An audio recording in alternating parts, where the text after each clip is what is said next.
Pro गोविंदाचा season 4 आता सुरू होत आहे। आजपासून त्याचं उद्घाटन होत आहे। आपल्यासोबत पर्यावरण मंत्री आणि आज संपूर्ण प्रो गोविंदाचे मुख्य समन्वयक आणि प्रेसिडेंट प्रताप सरनाईक जे आहेत आपल्यासोबत। काय सांगाल, प्रो गोविंदा सीझन 4 सुरू होतोय आणि दरवर्षी त्याला वाढता प्रतिसाद मिळतो आहे।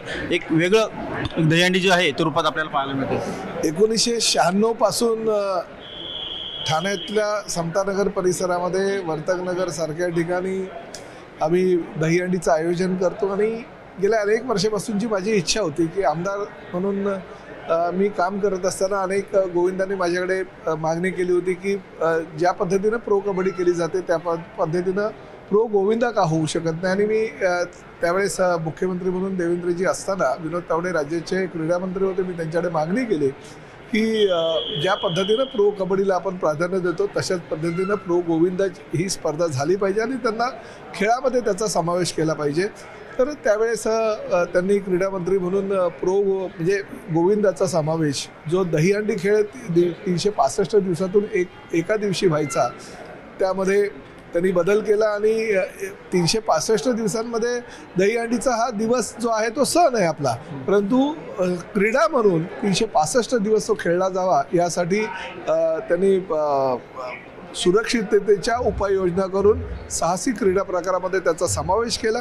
आणि तेव्हाच मी ठरवलं की आता जर प्रो कबड्डीला प्राधान्य मिळतं आहे राज्यामध्ये आणि देशामध्ये तर प्रो गोविंदाला सुद्धा मिळायला हवं। आणि मला अभिमान वाटतो की पूर्वेश सरनाईकांच्या माध्यमातून 4 वर्षापूर्वी प्रो गोविंदा या स्पर्धेला सुरुवात झाली आणि अतिशय दरवर्षी उत्तम त्याला प्रतिसाद मिळतो आहे। आणि माननीय मुख्यमंत्री उपमुख्यमंत्री म्हणजे शिंदेसाहेब तर ठामपणे पाठीशी आहेत, म्हणून हा जो क्रीडा प्रकार आम्ही पुढे नेण्याचा प्रामाणिक प्रयत्न करतो। आणि भविष्यामध्ये सुद्धा जसं मल्लखांब किंवा कबड्डी किंवा खो खो या स्पर्धांना जे काही प्राधान्य दिलेलं आहे राज्यातल्या क्रीडा विभागानं तसं गोविंदा स्पर्धेला पण प्राधान्य द्यावं आणि प्रो गोविंदासुद्धा फक्त देशातच नव्हे एशियाडमध्ये आणि पुढे भविष्यामध्ये ऑलिम्पिकमध्ये सुद्धा त्याचा समावेश व्हावा। मातीतला खेळ मॅटवरती आला आणि मॅटवर आता आंतरराष्ट्रीय स्तरावरती प्रोग्राम बघा काय होतं की काही वर्षापूर्वी अनेक जे काही आपले गोविंदा होते ते जखमी व्हायचे, मृत्युमुखी अनेक गोविंदा आजपर्यंत पडलेले आहेत, परंतु आम्ही प्रो गोविंदा स्पर्धा चालू केल्यापासून एकही खर्चटलं नाही कुठल्याही गोविंदाला। एवढ्या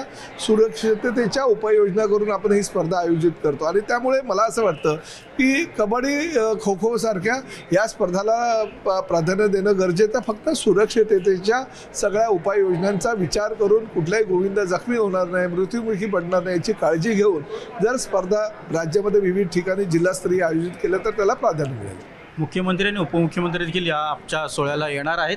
3 दिवस हा सोहळा चालणार आहे। राज्यातले जे इतर प्रमुख खेळ त्या खेळांमध्ये आता प्रो गोविंदा खेळ समावेश होईल नाही 100%। कालही मी कॅबिनेटमध्ये माननीय मुख्यमंत्र्यांना विनंती केलेली आहे आणि मला खात्री आहे की महायुतीचं सरकार आहे।